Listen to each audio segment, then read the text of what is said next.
வணக்கம் மக்களே, நாம் இன்றைக்கி ஐம்பொறிகளில் ஒன்றான காதினுடைய ஆரோக்கியத்தை பற்றி தாங்க பார்க்க போகிறோம். நம் உடலில் இந்த காது செவிகள் இருக்கு இல்லைங்களா, அது வந்து ஓசையை அறியும் ஒரு உறுப்புங்க. இந்த உறுப்பை வந்து பஞ்சபூதத்தில் விண்பூதத்தோட ஆகாயத்தோட ஒப்பிடுறாங்க. அதாவது இந்த காதில் வந்து அதிகமாக அழுகு சேரும் அப்படின்னு சொல்கிறாங்க. இந்த அழுகுகளை வந்து மிக கவனமாக நீக்கணும் அப்படின்னு சொல்கிறாங்க. மேலும் காதை பராமரிக்கிறதுக்கு அதிகமான சத்தமுள்ள இடத்துல இருக்கக்கூடாதுன்னு, அப்படி சப்போஸ் நம்ம இருந்தோம் அப்படின்னா 2 காதுகளுக்கும் பஞ்சை வச்சு கொஞ்சம் அடைச்சிக்கணும். அப்போ வந்து சவுண்ட் வந்து கொஞ்சம் நம்ம கம்மியாக கேட்கும்னு சொல்கிறாங்க. ஏன்னா அதிக சத்தமுள்ள அதிர்வலைகள் வந்து காதை வந்து பாதிக்க செய்யும் அப்படின்னு சொல்கிறாங்க. மேலும் நீர் பருகும் போது அண்ணாந்து பார்த்து குடிக்கக்கூடாது அப்படின்னு சொல்கிறாங்க. அந்த மாதிரி குடித்தோன்னா காதுக்கு மந்தம் ஏற்படும் அப்படின்னு சொல்கிறாங்க. நம்முடைய காது ஆரோக்கியமாக இருக்கணும்னா நம்மளுடைய தொண்டையும் நல்ல ஆரோக்கியமாக இருக்கணும்னு சொல்கிறாங்க. தொண்டையில் ஏதாவது பாக்டீரியல் கிருமியோ, வைரஸ் கிருமியோ, பூஞ்சைகள் கிருமியோ, இந்த மாதிரி கிருமிகள் இருக்கும்போது இன்ஃபெக்ஷனோட தொண்டை இருக்குது அப்படின்னா அது வந்து காதை பாதிக்கும் அப்படின்னு சொல்கிறாங்க. உதாரணமாக இப்போ சளி பிடிச்சிருக்கு அப்படின்னு பார்த்தீங்கன்னா அது வந்து நம்மளுடைய காதை அடைக்கும். ரொம்ப சளி பிடிக்கும் போது காதில் சலம் வைக்க ஆரம்பிக்கும், காதில் உள்ள ஜவ்வு ஓட்டை போட ஆரம்பிக்கும், காது மந்தமாகும், இரைச்சல் சவுண்டு கேட்கும், தலை சுற்றல் வரும், காதிலிருந்து நீர் வடியும், காது வலிக்க ஆரம்பிக்கும். இந்த நோய்க்கிருமி தாக்கத்தினால சலம் வைத்து பஸ்ஸுனால ஒரு கெட்ட நாற்றம் வரும். ஆக இந்த மாதிரியான விளைவுகள்லாம் வரக்கூடாது அப்படின்னு நினச்சோன்னா நாம் தொண்டையையும் பாதுகாத்துக்கணுங்க. அப்போ தான் நம்மளுடைய காது வந்து ஆரோக்கியமாக இருக்கும். ரொம்ப குளிர்ச்சியான காலங்களில் குளிர்ச்சியான பிரதேசத்தில் இருக்கிறவங்க காதை ரொம்பவே நல்லா பாதுகாத்துக்கணுங்க. ஏன்னா ஒரு ஃபங்கல் இன்ஃபெக்ஷன்னால், பூஞ்சைகள் இன்ஃபெக்ஷன்னால் நமக்கு வந்து காதில் வந்து தொற்றுகள் ஏற்படுவதற்கு, நோய்கள் வருவதற்கு அதிக வாய்ப்புகள் இருக்குங்க. அதே போல் ஃபாரின் பார்ட்டிகல்ஸ், அதாவது எறும்பு, சின்ன சின்ன பூச்சிகள் காதில் வந்து நம்ம தூங்கிட்டு இருக்கும்போது நம்மள அறியாமல் போகிறது, இந்த மாதிரிலாம் நடக்காமல் பாதுகாத்துக்கணுங்க. மேலும் நம்ம வந்து தண்ணியில் குளிக்கும் போதோ, நீச்சல் அடிக்கும் போதோ, மற்றும் கடல், ஏரிகள், அருவிகள், இந்த மாதிரியான இதில் வந்து நம்ம குளிக்கும்போது அதிகமான தண்ணீர் காதுக்குள்ளே போக விடாத மாதிரி நம்மளுடைய காதை வந்து பாதுகாத்துக்கணுங்க. மேலும் காதை க்ளீன் பண்ணுறோன்ற பேரில் சேஃப்டி பின் வச்சு க்ளீன் பண்ணுறது, ஊக்க வச்சு க்ளீன் பண்ணுறது, அப்புறம் வந்து இந்த விளக்கமாறு குச்சி இருக்கு இல்லைங்களா, அதை வச்சு கூட க்ளீன் பண்ணுவாங்க. கொஞ்சமாக பஞ்சை வச்சு க்ளீன் பண்ணுறது. அதே போல் பார்த்திங்கன்னா காதை வந்து கைவிட்டு ரொம்ப குடையிறது, இந்த மாதிரிலாம் வந்து இருக்கக்கூடாதுங்க. இதனால் வந்து காதினுடைய சவ்வுகள் வந்து பாதிக்கப்படுறதுக்கு வாய்ப்புகள் அதிகமாக இருக்குங்க. மேலும் அதிகமான சவுண்ட் வச்சு பாட்டு கேட்டுக்கிறது, இந்த மாதிரிலாம் கூட நம்ம தவிர்த்துக்கிறது நமக்கு ரொம்ப நல்லதுங்க. நம்முடைய காது ஆரோக்கியமாக இருப்பதற்கு அந்த காலத்துலேருந்து இந்த காலம் வரைக்கும் எண்ணெய் தேய்ச்சி குளிக்கும்போது 1 அல்லது 2 சொட்டு எண்ணெய் துளிகள் வந்து நம்மளுடைய காதில் விட்டு குளிக்கிறது நம்மளுடைய உடலுக்கு ரொம்ப நல்லது அப்படின்னு சொல்லியிருக்காங்கங்க. அதாவது இயற்கை வைத்தியமான நேச்சுரோபதி ட்ரீட்மெண்ட்ஸ், அதில் வந்து என்ன மாதிரியான எண்ணெய்கள் எல்லாம் உபயோகப்படுத்தியிருக்காங்க அப்படின்னா, 1 பூண்டு எண்ணெய்ங்க. இந்த பூண்டுக்கு வந்து பார்த்தீங்கன்னா ஆன்டிபயாட்டிக், ஆன்டி மைக்ரோபியல் ப்ராப்பர்ட்டிஸ் இருக்கிறதுனால இது நோய் கிருமிகளை கொல்லக்கூடிய தன்மை இருக்குங்க. 2வதாக பார்த்தீங்கன்னா துளசி எண்ணெய். இந்த துளசி எண்ணெயும் வந்து பார்த்தீங்கன்னா நோய் கிருமிகளை மற்றும் வீக்கம், புண்ணு இதெல்லாம் கம்மி பண்ணக்கூடிய தன்மையும் இருக்குங்க. 3வதாக பார்த்திங்கன்னா லவங்க எண்ணெய். இது வந்து வலியை வந்து நல்லாவே கம்மி பண்ணுங்க. மேலும் வந்து பார்த்திங்கன்னா அல்சர் மாதிரி காதில் இருக்குது அப்படின்னா அதையும் கம்மி பண்ணுறதுக்கு இந்த லவங்க எண்ணெய் வந்து பயன்படுத்துகிறாங்க. அதாவது இந்த எண்ணெயெல்லாம் வந்து பார்த்திங்கன்னா 1 அல்லது 2 துளிகள் வந்து நம்மளுடைய காதில் விடணும். அது வந்து ஒரு நாளைக்கு வந்து 3 இல்லது 4 வாட்டி விடணுங்க. அப்படி விடும்போது ஒரு நல்ல ரிசல்ட்டு நமக்கு கிடைக்கும் அப்படின்னு சொல்கிறாங்க. 4வதாக பார்த்திங்கன்னா ஆலிவ் ஆயில், அதாவது ஒலிவ மர எண்ணெய் அப்படின்னு சொல்லுவாங்க. அந்த எண்ணெயும் பார்த்திங்கன்னா நம்மளுடைய காது வலிகளை கம்மி பண்ணுறதுக்கு உபயோகமாக இருக்குதுன்னு சொல்கிறாங்க. 5வது பார்த்திங்கன்னா டீ ட்ரீ ஆயில். இது வந்து ஒரு பூஞ்சைகளையும் பாக்டீரியாக்களையும் மற்றும் இன்ஃப்ளமேஷனையும் கம்மி பண்ணக்கூடிய எண்ணெயாக இருக்குது சொல்கிறாங்க. வலிகளை நல்லாவே கம்மி பண்ணும் அப்படின்னு சொல்கிறாங்க. ஒரு செப்டிக் கண்டிஷன்ஸில் நம்மளுடைய காது இருக்குது அப்படின்னா இந்த எண்ணெயை உபயோகப்படுத்தினோன்னா அதெல்லாமே கம்மியாகும் அப்படின்னு சொல்கிறாங்க. மேலும் இந்த டீ ட்ரீ ஆயில் வந்து அதோடு கூட வந்து ஆலிவ் எண்ணெய் இல்லைன்னா நல்லெண்ணெய், அப்படி இல்லைன்னா தேங்காய் எண்ணெய் சம அளவு வந்து மிக்ஸ் பண்ணிக்கிட்டு நம்ம வந்து சூடு பண்ணி மிதமான சூடு நம்மளுடைய காதுக்கு பொறுக்கிற அளவுக்கு 1 அல்லது 2 துளிகள் வந்து விடணும் அப்படின்னு சொல்கிறாங்க. 6வது பார்த்திங்கன்னா இஞ்சி எண்ணெய்ங்க. இந்த இஞ்சி எண்ணெயும் வந்து நோய் கிருமிகளை கொள்ளக்கூடிய தன்மையும் வலியை போக்கக்கூடிய தன்மையும் இருக்குது அப்படின்னு சொல்கிறாங்க. இந்த மூலிகை எண்ணெய்கள் எல்லாமே நம்மளுடைய காதில் உள்ள வலிகள், புண்கள், கிருமிகள் போக்குவதற்கு ஒரு பயனுள்ளதாக இருக்குது அப்படின்னு சொல்கிறாங்க. மேலும் பார்த்திங்கன்னா ஒத்தடம் கொடுத்துருப்போம் இல்லையா, அந்த காலத்துலேருந்து இந்த காலம் வரைக்கும் ஒத்தடம் ஒரு சின்ன காட்டன் துணியில் அதுக்குள்ளார பூண்டை வந்து நல்லா நசுக்கி எண்ணெயில் வாட்டி அதை வந்து அதுக்குள்ளார வச்சு அந்த எண்ணெயோட டிப் பண்ணி கொஞ்சம் வந்து காதை சுற்றி எங்கே வலி இருக்குதோ அந்த இடத்துல வந்து ஒத்தடம் கொடுக்கறதுங்க.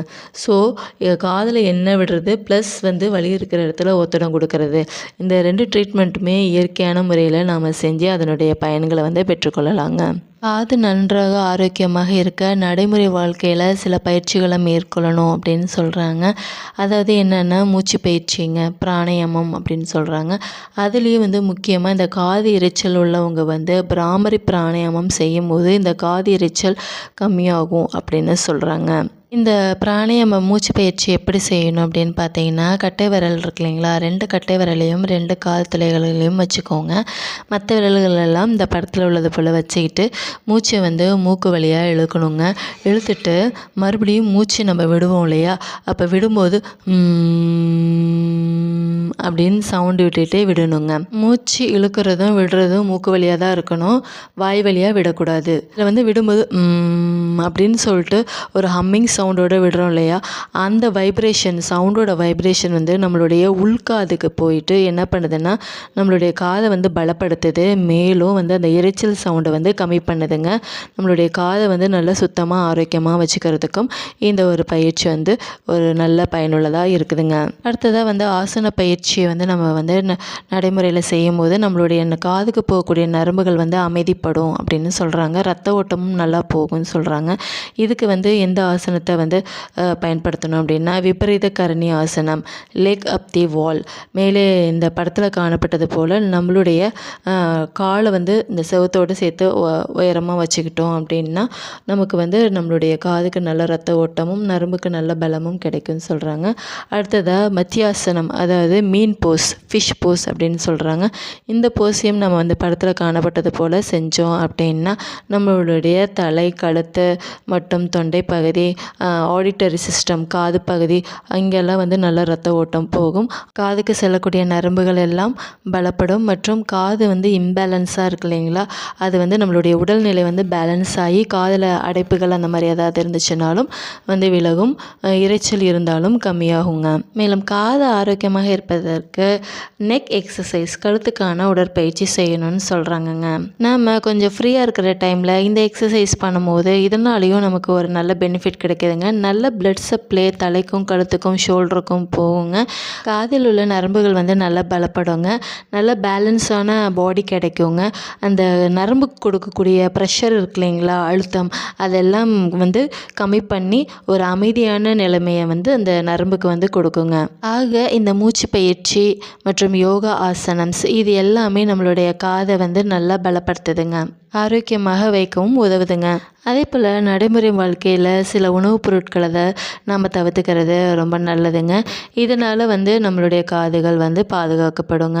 அதாவது காது நல்லா ஆரோக்கியமாக இருக்குன்னா முளைக்கட்டிய பயிர் வகைகள் இதெல்லாம் நல்லா சாப்பிடணும், காய்கறிகள் நல்லா சாப்பிடணும், பழங்கள் நல்லா சாப்பிடணும். இதில் எலுமிச்சை பழம் ஒத்துக்கலை அப்படின்னா அதை வந்து நீக்கிக்கிறது, குளிர்ச்சி தரக்கூடிய பொருட்கள் ஒத்துக்கலை உடலுக்கு அப்படின்னா அதை வந்து நீக்கிக்கிறது ரொம்ப நல்லதுங்க. மேலும் பால் சம்மந்தப்பட்ட பொருட்களையும் வந்து நம்ம தவிர்த்துக்கிறது ரொம்ப நல்லதுங்க. அதாவது இந்த பால், குளிர்ச்சி தரக்கூடிய பழங்கள் இதெல்லாம் வந்து நமக்கு வந்து ஒவ்வாமை, ஒத்துக்காது, இதனால் நமக்கு வந்து சளி ஏற்படும் அப்படின்னா அதை வந்து நம்மளுடைய உணவுப் பொருட்கள் வந்து நீக்கிக்கிறது நம்மளுடைய காதுக்கு ரொம்பவே நல்லதுங்க. உணவுப் பொருட்களை வந்து இஞ்சி, பூண்டு, மிளகு, சுக்கு, திப்பிலி, ஓமம் இந்த மாதிரி சளிகள் பிடிக்காத அளவுக்கு நம்ம உணவில் சேர்த்துக்கொள்ளும்போது நமக்கு ஒரு நல்ல ஆரோக்கியமான நிலைமை கிடைக்குதுங்க. ஆக ஒரு டீடாக்சிஃபிகேஷனாக இந்த வந்து மூலிகைகள் வந்து இருக்குதுங்க. தேவையில்லாத நச்சுக்களை எல்லாம் வெளியே தள்ளி நம்மளுடைய காதை வந்து நல்லா ஆரோக்கியப்படுத்துறதுக்கு இவையெல்லாம் ஒரு பயனுள்ள பொருளாக இருக்குது. மேலும் லைஃப் ஸ்டைல் சேஞ்சஸ், நம்மளோட நடைமுறையான வாழ்க்கையில் வந்து இந்த ஆசனங்கள், மூச்சு பயிற்சிகள், இந்த கழுத்துக்கான எக்ஸசைஸ், உடற்பயிற்சிகள்லாம் செய்யும்போது கழுத்து மேலும் ஆரோக்கியமாக இருப்பதற்கு நல்ல வழியை கொடுக்குதுங்க. இது எல்லாமே வந்து பார்த்திங்கன்னா செல்ஃப் ஹீலிங் கேப்பபிலிட்டிஸ் அப்படின்னு சொல்கிறாங்க. அதாவது நம்ம இந்த மாதிரிலாம் கடைபிடிக்கும் போது நம்மளுடைய உடல் தன்னைத்தானே சரி செய்து கொள்ளும் அப்படின்ற மாதிரி சொல்கிறாங்கங்க. இந்த வழிமுறைகளை எல்லாம் நாம் பின்பற்றும் போது நம்மளுடைய காது நன்றாக ஆரோக்கியமாக இருப்பதற்கு ஒரு நல்ல வாய்ப்புகள் அதிகமாக இருக்குங்க. மேலும் சில மருத்துவ சிகிச்சை முறைகள் பற்றி நாம் இந்த காணொளியில் பார்க்கலாங்க. சித்த மருத்துவம், ஆயுர்வேத மருத்துவம், யுனானி மருத்துவம் இவைகளில் மூலிகைகளை கொண்டே இந்த காதினுடைய நோய்களை வந்து குணப்படுத்துகிறாங்கங்க. ஆயுர்வேத சிகிச்சை முறையில் பார்த்திங்கன்னா கர்ணபூரணம், அதாவது வந்து என்னென்னா மூலிகை எண்ணெயை வச்சியும், கர்ணத்தூப்பணம் மூலிகை புகையை வச்சியும், நசிய சிகிச்சையை வச்சியும், ஹெர்பல் ட்ராப்ஸ் மூலிகை ட்ராப்ஸ் இருக்கு இல்லைங்களா, அதை வச்சியும், அதாவது வந்து பூண்டு, வேப்பிலை, இஞ்சி, துளசி இதெல்லாமும் பயன்படுத்தி இந்த காதினுடைய வியாதியை வந்து போக்குறாங்க. சித்த மருத்துவத்துலேயும் வந்து பார்த்திங்கன்னா ஏர் ட்ராப்ஸ், கர்ணபூரணம் அதாவது வந்து மூலிகை எண்ணெயை பயன்படுத்தி காதினுடைய வியாதியை சரி பண்ணுறாங்க. யுனானி மருத்துவத்தில் பார்த்திங்கன்னா இன்கபாப், அதாவது வந்து ஹெர்பல் டிகாஷனை வந்து ஸ்டீம் இன்ஹலேஷன் வந்து பண்ணும்போது நமக்கு வந்து இந்த காது வலி, காதில் இருக்கக்கூடிய கன்ஜெக்ஷன்ஸ், அடைப்புகள் எல்லாமே நீங்கும்னு சொல்கிறாங்க. நுஃபூக் அப்படின்னா இன்சஃபலேஷன் தெரப்பி. இது வந்து என்னென்னா நம்மளுடைய ஹெர்பல்ஸ் இருக்கு இல்லைங்களா, மூலிகை பவுடர் வந்து காதில் விடும்போது காதில் வந்து சீல் வெடிகிறது, இன்ஃபெக்ஷன் எல்லாமே கம்மியாகும்னு சொல்கிறாங்க. மேலும் வந்து மூலிகை டேப்லெட்டு, ஆயின்மெண்ட்டு, மருந்துகள் எல்லாமே வந்து நம்மளுடைய காதுக்கு வந்து நல்ல ஒரு பலனை கொடுக்குதுன்னு சொல்கிறாங்க. இந்த காணொலியில் அதாவது இயற்கை வைத்திய முறையில் எப்படி நம்மளோட காதை ஆரோக்கியமாக வைத்துக்கிறது அப்படின்னும், மேலும் வந்து ஆயுர்வேதத்தில் என்ன சிகிச்சை கொடுக்குறாங்கனோ, சித்த மருத்துவத்தில் என்ன சிகிச்சை கொடுக்குறாங்கனோ, யுனானி மருத்துவத்தில் என்ன சிகிச்சை கொடுத்துருக்குறாங்க அப்படின்ற ஒரு நாலேஜ், ஒரு அறிவு நமக்கு கிடச்சிருக்குங்க. அதாவது இயற்கையோடு ஒத்த வாழ்க்கை வாழ்வதுன்றது மிகவும் சிறப்பானதுங்க. ஒரு காய்ச்சல் ஏற்பட்டால் நிலவேம்பு கஷாயம் வச்சு குடித்தோன்னா அந்த காய்ச்சல் கம்மியாகிறதும், ஒரு சளி ஏற்பட்டால் அதுக்கு சுக்கு, மிளகு இதெல்லாம் போட்டு நாம் வந்து சாப்பிடும்போது அது சரியாகிறதும், ஒரு வயிறு புண்ணுக்காக வந்து ஒரு தேங்காய் பால் குடிக்கிறதும், இதே ஒரு மாதவிடாய் காலத்தில் வயிறு வலி வந்துச்சுன்னா சதைக்குப்பை வந்து தண்ணியில் போட்டு நல்லா காய்ச்சி அந்த டிகாஷனை வந்து நம்ம குடிக்கிறதும், இதனால் மாதவிடாய் காலத்தில் வரக்கூடிய வயிறு வலி நீங்குவதும், இப்படி இந்த மாதிரியான மூலிகை இயற்கை பொருட்களோடு நாம் வந்து ஒத்து வாழும் பொழுது நம்மளுடைய உடலுக்கு அதை ஏற்றுக்கொள்ளும் போது இது ஒரு மிகவும் சிறப்பானதாக அமையுதுங்க. உடலுக்கு வந்து எந்த ஒரு பக்க விளைவுகளும் இல்லாமல் ஒரு நல்ல ஆரோக்கியத்தை வந்து கொடுக்குதுங்க. இதில் என்ன அப்படின்னா, இதாவது வந்து ஏதாவது ஒரு அறிகுறிகள் தென்பட்டுச்சு, ஏதாவது ஒரு வியாதிகள் வந்து ஆரம்ப கட்ட நிலையாக இருக்குது அப்படின்னா நம்ம இந்த மூலிகை வைத்திய முறையை வந்து நம்ம பயன்படுத்தலாங்க. அதை பயன்படுத்தும் போது நமக்கு ஒரு பலன் கொடுக்குது அப்படின்னா ஒன்றும் இல்லை, அது கிடைக்காத பட்சத்தில் அந்த இதில் வந்து அவங்களுடைய பாடி ரெஸ்பான்ஸ் பண்ணல, அந்த மூலிகை வைத்தியம் வந்து அவங்களுடைய உடலுக்கு வந்து ஒரு எஃபெக்டை கொடுக்கல அப்படின்னா அதை நிறுத்திட்டு வேறொரு மருத்துவ சிகிச்சையை வந்து பெற்றுக்கொள்வது மிகவும் சிறப்பானதுங்க. நோய் வருவதற்கு முன்பே நம்மளுடைய உடலை பாதுகாப்பது என்பது மிகவும் முக்கியமானது. வருமுன் காப்போம் அப்படின்றது, அதாவது வந்து ஆரம்ப நிலையிலேயே சில பல அறிகுறிகள் தெரியும் போது நாம் வந்து இந்த இயற்கை மூலிகைகள், இயற்கை பொருட்களை வைத்தே நாம் நம் உடலை ஆரோக்கியமாக வைத்துக்கொள்ள வேண்டுங்க. நாம் நம்முடைய தலைமுறைக்கு முடிந்தளவுக்கு இயற்கை வாழ்வியல் முறையவே வந்து கடைபிடிக்க கற்றுக் கொடுப்போங்க.